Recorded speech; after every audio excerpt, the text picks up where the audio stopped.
All that rumbling heard all over West Alabama and East Mississippi. That wasn't the storms that we all expected. That was them boys at the capstone making that commitment to making the most out of the use of their pads and a commitment getting back to physicality. Let's talk about it right here around the herd.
Alabama fans, and welcome to Tight Sports. This is the Alabama Sports Megacast and the People's Crimson Tide Network. Thank you for joining me. Thank you for thumbing over and joining me on whichever virtual space you have selected. Be sure to give a brother a pound on the way in and drop that pound right on the subscribe button as you settle in for today's show. And if I successfully stimulate the happy juice in your gray matter and make your funny bone jiggle, please remember to poke that like button right in the eye. Let the algorithm know what we're doing over here. We're doing big things. Yes, thank you. And before I get started, I want to thank you each and every one of you for making Tight Sports a channel that has risen to the level of having 500 subscribers. I'm thanking all the Crimson Tide and SEC fans and just fans of being funny and having a good time in general. Thank you. 500 subscribers. I could not, and I would not, have done it without you. So spread the word. Spread the word. Get everybody over here and let them know we'll get to 3,000 in no time. Oh, let me crank this thing up real quick. Let's see how I'm going to do this. I just wanted to show a little footage while I'm talking, while I'm running my pie hole. I know y'all like to look at the footage. I like to look at the footage too. But I just want to break down what's going on this week. We're about 5 or 6 days into practice.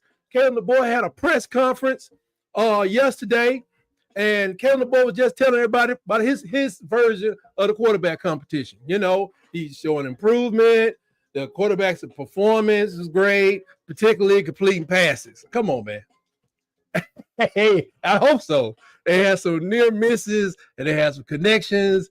The competition it's intense. It's pressure filled. I do like that. The quarterbacks are facing all kind of competition. And before I get started going further, shout out to the Bama Magazine, Alabama Crimson Tide Station channel, and where I grabbed all this footage from, and Bama something. I don't know. They know they out there. You know, fair use. I'm just showing them what the boys out there doing. Look how he just dodged that doggone. See, if I was out there, that man would hit me with that dummy with a rodent to my ankle. I'm suing.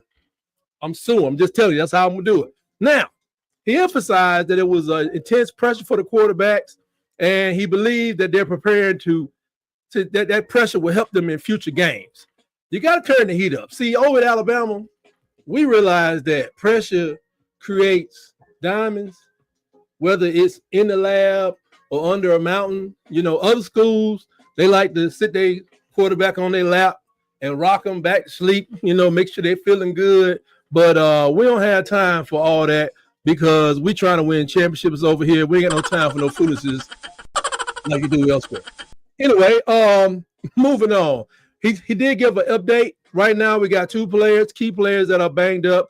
Q-Race Rusall, it's not anything that's long-term. He says just limited their practice right now. And Laciel Brooks, everybody just reach your hand out to the screen right now and just pray for those 2.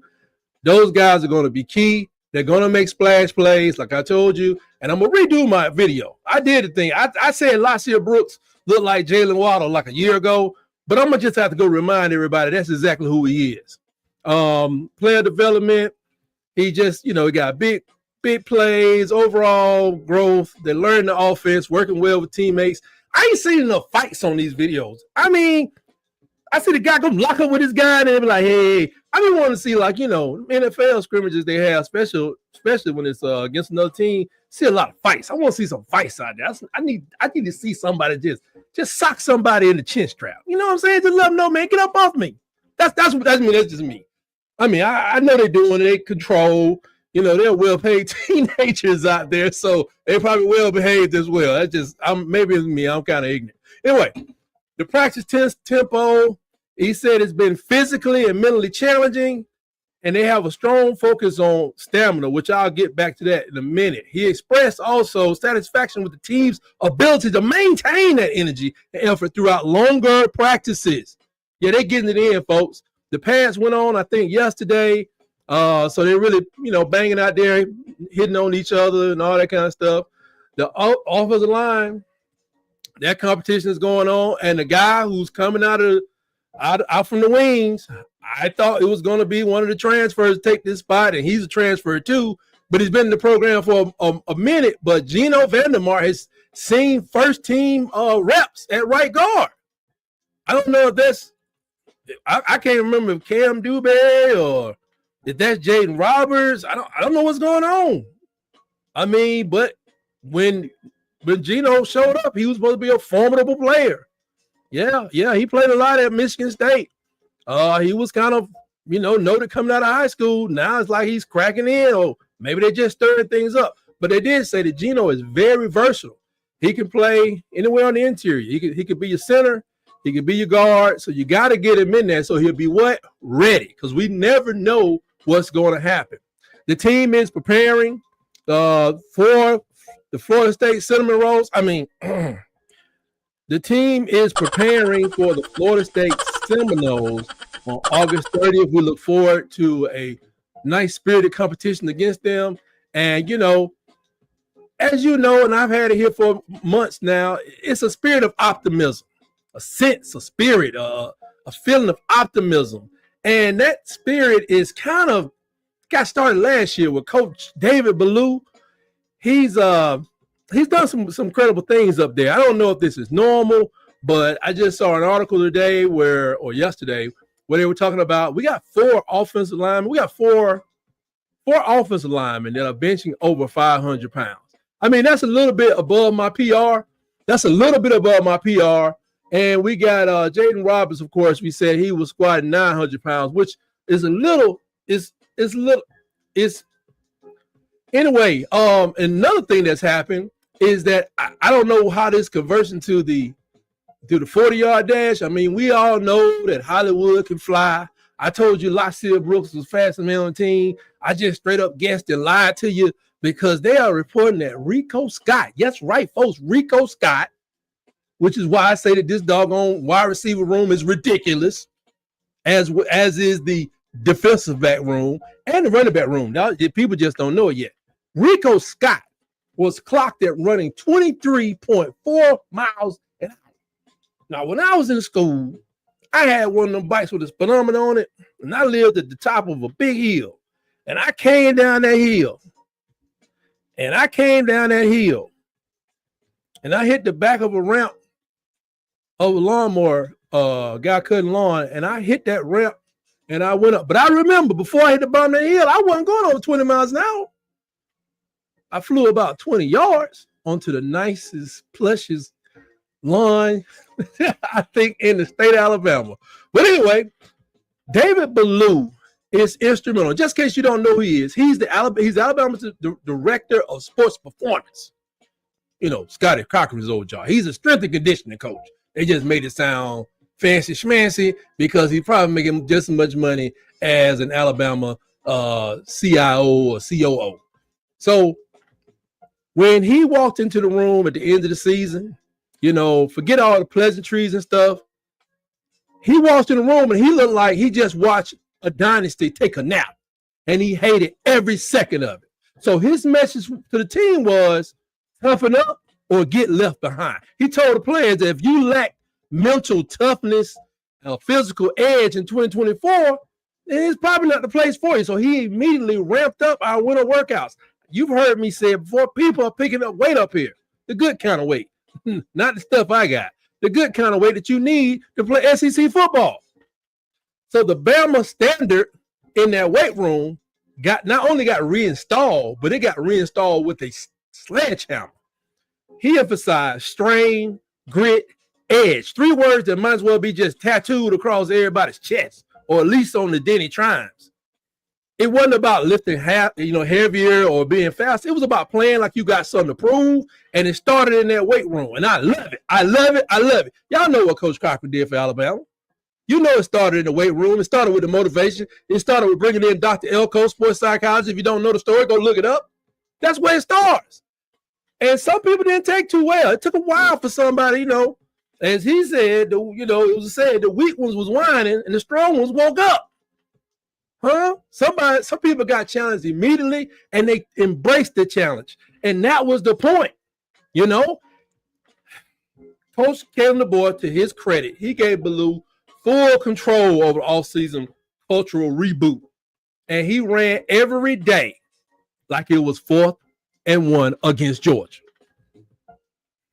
Deboer is the head coach, but Ballou is the guy making sure the players act like they deserve to wear the Crimson Tide uniform. And that's what's very important. So, we talked about it. I told you they were getting bigger. They were getting badder. They were getting meaner. Even Deboer says he has a recommitment to physicality. He want to use those pads.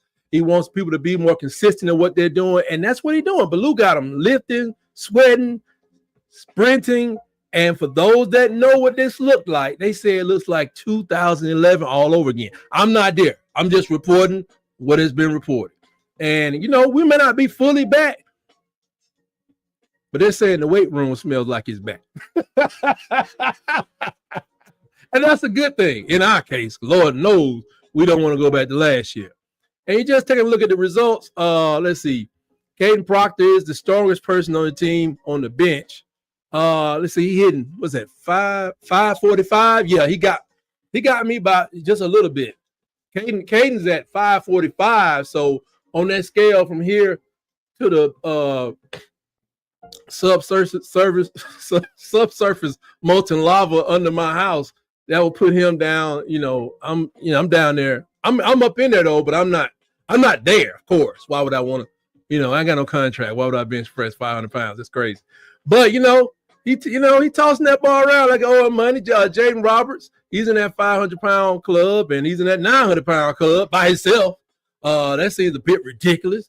We also been reporting that Tim Keenan and James Smith, they hitting it too. So I think I said 4 linemen. I think it's 4 linemen.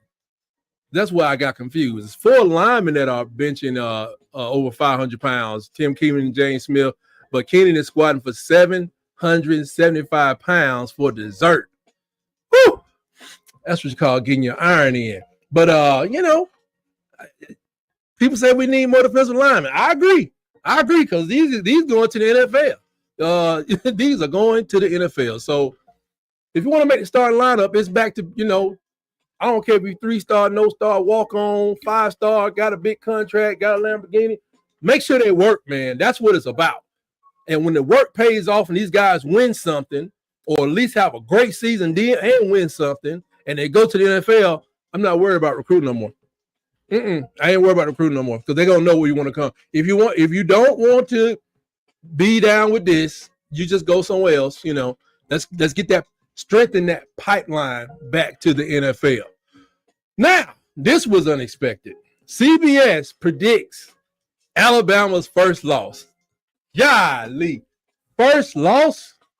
When I first saw this, I was like, CBS Sports, so much more credible than Fox and especially ESPN. What are you talking about? We're going undefeated, baby. No, then I came back to my reality and I said, I even said they could lose 2 games, but I said, let me see what they're going to do. CBS took a bold leap or delusional stumble by predicting the first loss for Alabama in 2025. And guess who they picked? LSU. A place we own LSU. And they got to come see us, which is probably their best chance to win for some reason. If I'm not mistaken. But LSU, man, only thing I say about this, see, I mean, if our first loss came against LSU, while it would be a letdown, oh my God, that'd be one heck of a season thus far. Because it ain't nothing but potty meat and soda crackers at the end of that season after that.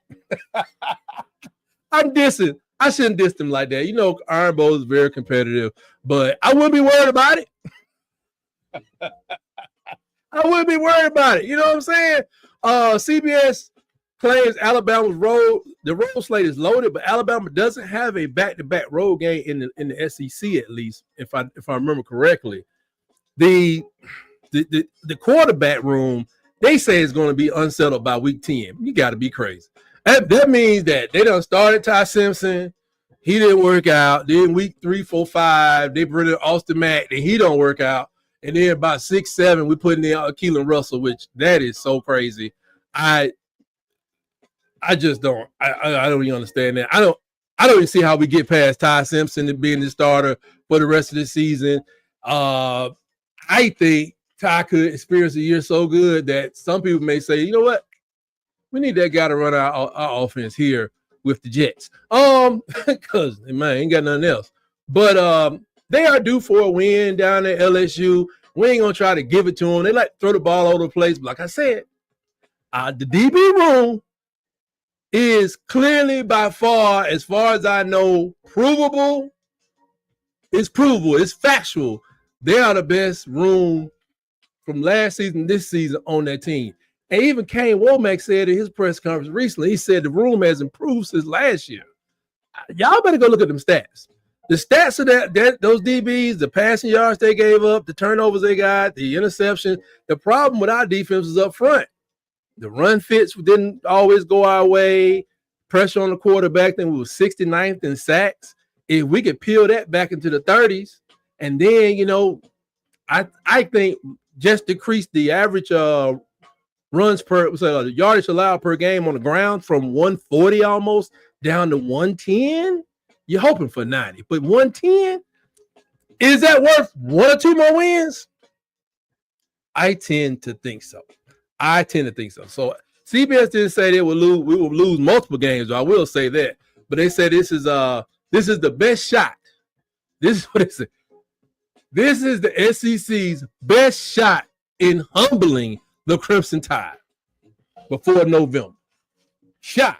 I started feeling good about CBS Sports after that. So I like that. I do like that. I'll take it. Let me go to the comments. My main man, It's Me, is up in the place. It's Me. Where are we going? Okay, I hit the wrong button. It's Me. How you doing today? He said, what's up, Ty? Great show. Come on, man. Let me get the show done. I guess I was 20 minutes here. Appreciate that, It's Me. One of our biggest supporters. Ty Simpson is the real deal, man. I know somebody said they float the ball over, and I saw something today. In some of these clips I'm watching right now, Keelan Russell throws a rope to the sideline, right? So if you look at that rope is like assuming that nobody is there. So Ty, he had a little arc on his ball, and he assumed that somebody was there. See, both of these guys 5 stars. Now, I will agree, Keelan Russell is the highest touted, but Ty has had a chance to throw some of them interceptions. He's had a chance to, I ain't throwing that, better taking a run. That little bit of time means a lot, but when the scrimmages come up, we'll see. He's either going to fold or not. He's going to fold or he won't fold. This is it's Me say CBS is lying. Hey, give him a break. I'm telling you, man, they're more fair than other people. I cannot stand. Ty will be drafted higher than Sanders. I ain't trying to be funny. It ain't too hard. Though. It's Me. That's 5th round. If he was to go this year, if he got to the point where he say, man, hey, Austin, Keelan, it's been real. Coach Boy, Grub, all y'all defensive people, I hate y'all. I'm going to the NFL. I'll see y'all later. If he got to that point at the end of this year, yes, he's going higher in the 5th round. He would know something. Somebody would have tapped him on the shoulder and be like, hey, so you don't need this $30 million contract? Now, can he turn himself into a 1st rounder? I don't know. Who's coming out this year? Anybody know? But Nussmeier, and you need at least 4 people to make it competitive, but with decent production and timing, you can make out like a fat cat. Like, remember Kenny Pickett and what's the man named Malachi came out. There's only 2 quarterbacks that went in the first 2 days, I think. They was wearing ski masks. Them boys took 1st round money and they haven't done a doggone thing. So sometimes you can be a 1st rounder. It's just some monetary thing. It really works out for you really nicely. Now, when we're talking about quarterbacks, everyone's talking about the QB battle. Instead of listening to the coaches give that coach speak, because they're trying to keep that competition going. I wouldn't be surprised they come in and be like, hey, yeah, you QB1 today. So I want to talk about what Jeremy Bernard, a.k.a. Unc, because he's the oldest receiver, they call him Unc. He played with Mike Penix. Therefore, Jeremy Bernard knows what it's like to be on the end of a ball from a 1st round arm talent. Will we all agree that Michael Penix is the 1st round arm? He's showing it in Atlanta. He's showing it in Atlanta. And I think he showed it on the field. So he offered his view. He was kind of doing a little coach speak. He said, he's just speaking the facts as far as he knew it about this whole quarterback battle. He dropped all the names because he said Alabama actually has multiple dudes who can spin it. He praised all 3 for bringing different flavors to the table, from experience to arm talent to IQ.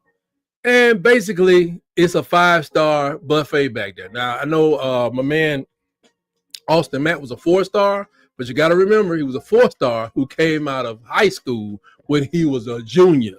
The man is like 6'6", 6'7", and I ain't trying to be funny. All the Keelan Russell throws, he might have the strongest arm out there just based on physics. Now, that sounds a little bit like coach speak, but then he went to each one of the quarterbacks. He said, Ty Simpson, he's accurate. He has touch and a lot of confidence. He's calm, cool, and deadly like a sniper with shoulder pads.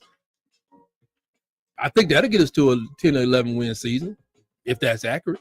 Austin Mack, he said he's mature and he has a cannon. Told you. He said he reminded he's 18 years old. Austin Mack, as I told you, 18 years old. He probably would turn 19 pretty soon. But this man said he's 18 going on 28. And he's already dissecting coverages. And, it could be like maybe Austin Mack just hangs back. Maybe he just chills a little bit. Maybe Austin Mack, maybe they go to the Supreme Court and they say, that 5-year thing, we're not doing it anymore. Austin Mack, that makes him the same age as Keelan Russell. I gotta check that. He might be 19 now, but that is deep. This man been out of high school. This is his 3rd year out of high school. And Keelan Russell, he said he got speed, he can throw it, he can tuck it and run. And when he gets going, he said, you just say goodbye because you're not about to catch him. But he didn't hyping these people up, man. He's catching these lasers every day at practice. Alabama's QB room is just dangerously deep. So people this is the kind of thing where say somebody does falter by play or by unfortunate, like hampered by injury or a high ankle sprain, we possibly just keep on going, because the final word from German is that we're going to be great this year. That's what he said. That's what he said. We're going to be great this year. I hope he believes that. I think that's the truth. I told y'all something is brewing over there at the capstone. I really believe it. So that's not necessarily a prediction. That's him speaking with a little moxie in his voice. You know what I'm saying? He comes from running routes and catch from all these guys. He know what he's talking about. It's me said, how many years fanny quarterback got left? Given some court cases, he might not never leave because he ain't playing in the doggone NFL. Not unless the NFL is looking for another like Jeff Garcia type. Can Steve Young play in today's NFL? Maybe so, because he's pretty smart. Because he'd be like a Randall Cunningham. I guess, I just don't see the production. He doesn't have the passing production to me. Then again, Jalen Milroe, he could get a shot. Because, like I said, being a winner, man, if he can get 8 or 9 games, he'll probably leave. But I don't think he's looking to get 8 or 9 games at Vanderbilt. I think he is looking for that lawsuit or that court injunction, whatever it is, that court case to come back and say, you can play college ball for as long as you want to, especially it's $500,000, $2 million a year. You can do what you want to do, grown man, just give me some. Moving on to a good story. You remember Jalen Hale was hurt. He was injured after a brutal ACL tear in fall camp last year. It really messed him up. He said that the injury hit him like a freight train emotionally and physically. And, he cried on the way to the MRI thinking that his dream may be over, not just from the pain of the incident, but he has rebuilt himself. I mean, and they say he's his rehab is going well. His faith, his family is working behind him. And he said he's now 110%. And for 100%, because 100% is for players on lesser teams. He said he 110% because 100% is for players on lesser teams. He said he's cutting sharper, he's jumping higher, and catching everything thrown his way like he never left the field. And because of players like this that people forgot about, that's why I keep telling you this room is deep. This wide receiver room is deep. And I don't think there's a way to really stop them. Let me go in here real quick, see what Get Musty talking about. What's up, Get Musty? How you doing? Alabama QBs gotta have y'all worried. Say kind of light on variable. I just talked about 3 quarterbacks. Jesus Christ, Get Musty. Get musty. Stay musty. But stay bright. I just talked about 3 quarterbacks. Gatorade, All-American. 4-star, coming out of his junior year. 6'6". Arm talent, pure. Ty Simpson, 5-star.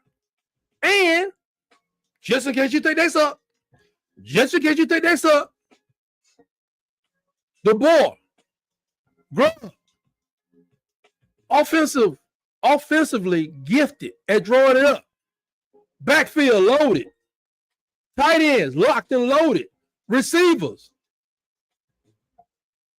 NFL looking at least 3 people on the offensive line.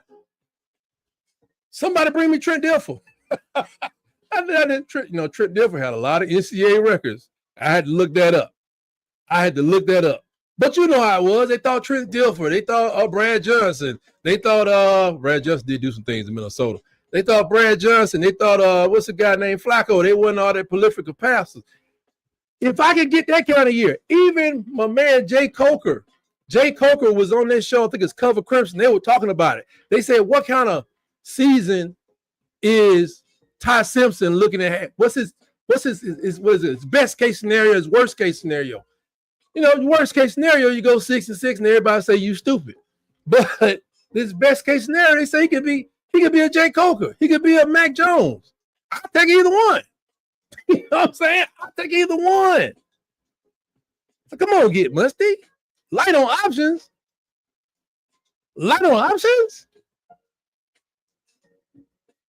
What you want me to talk about the 6'7" guy? He's called a preferred walk-on who came. The boy can throw. There's a guy, he's 6'7". He's at the University of Alabama right now practicing. He's a preferred walk-on, whatever that means. He reminds you of that guy, what's his, Justin Herbert, that played for Oregon, that plays for the Chargers right now. He's that kind of size. And he ain't no slacker. They just got him playing with the practice team. Maybe he gonna be our Nussmeier guy, but I don't want to say limited on options. Only thing we limited on options at right now, if you had to ask me, Get Musty, is the fact that I'm not sure about the kickers, and I'm shaky about my punters, but we got a strong QB room, man. I mean, it's me says it. Bama got the strongest QB room in the SEC. That remains to be proven, but after Nussmeier, who's down there?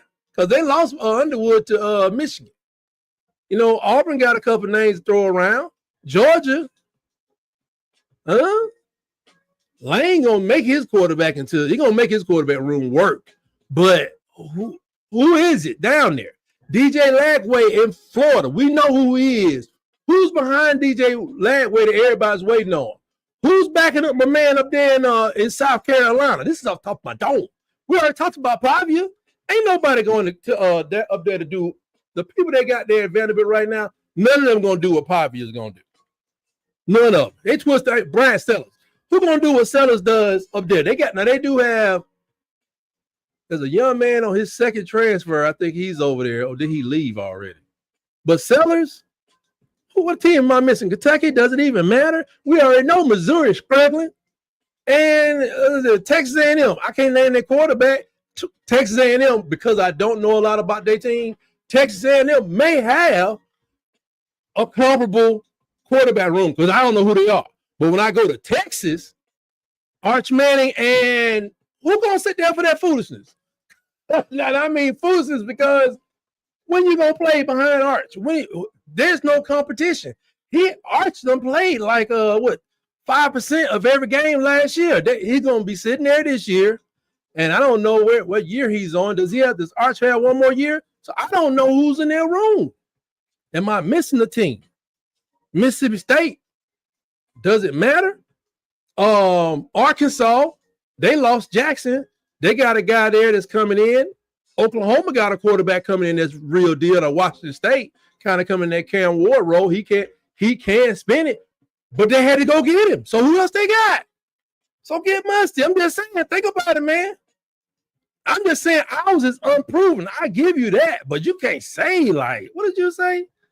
It said got to be all kind of light on viable options. Oh no. No. And just picked up 2 more 4-stars for the class of 2026. 4 stars. Who got a whole nother year to play of high school ball?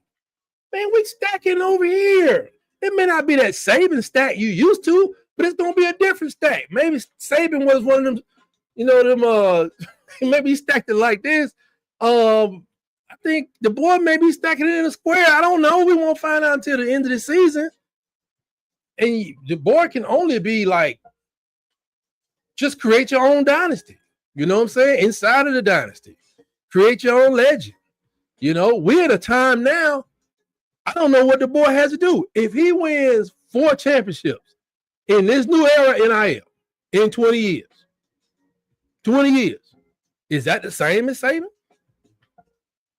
Because everybody say it's so hard to win. But if he gets 6 or 7, I'm just saying. And what else we got here? Appreciate it, Get Musty. Hey, Dad, get on you, man. Hit that like button. Drop it on down there.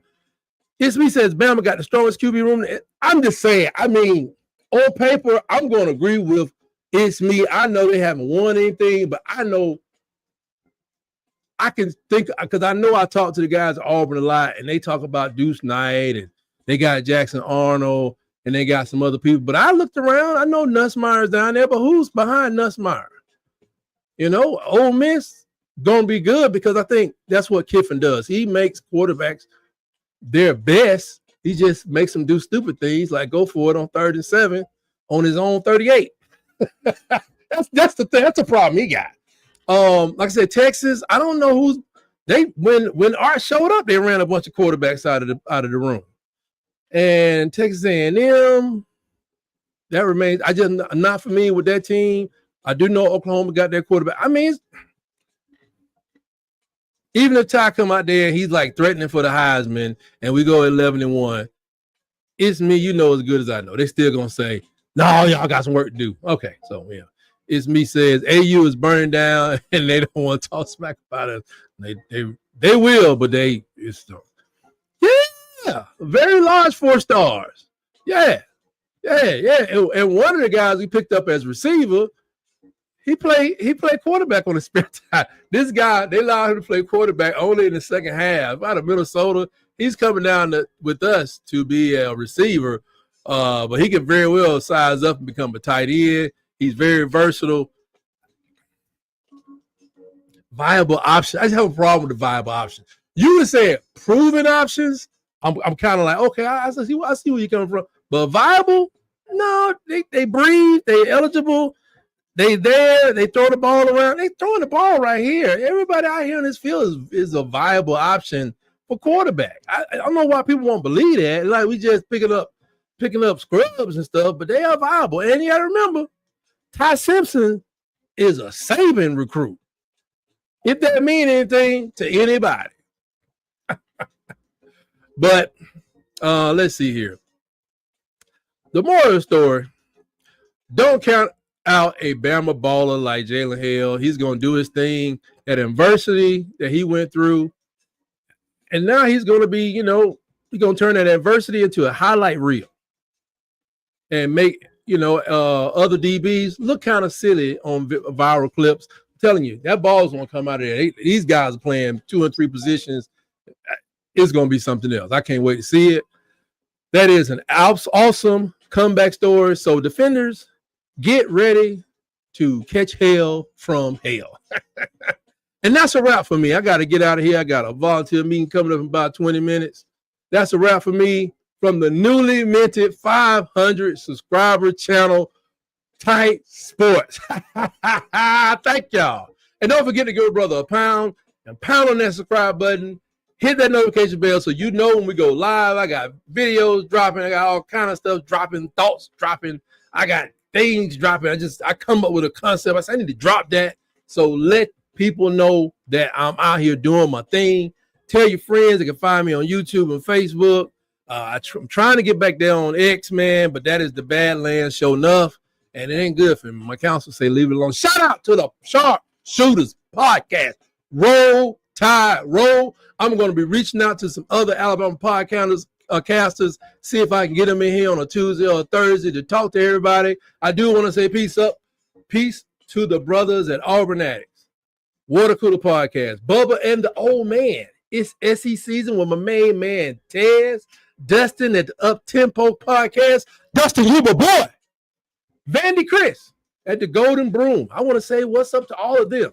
They are a fine group of Crimson Tide hating arse Americans. They hate us because they hate us. We're going to say hello to them anyway. With that, we'll see you this Thursday at 5 p.m. right here around the herd, unless I find out my son's JV game is this weekend. I may make some changes. And we'll see you next Tuesday at 7 p.m. That date is still pretty good. But 5 p.m. on Thursday, unless you see me change the time, it's still going to go down. And you know how I do it. People, thank you for joining me. And always remember, roll, tide, roll.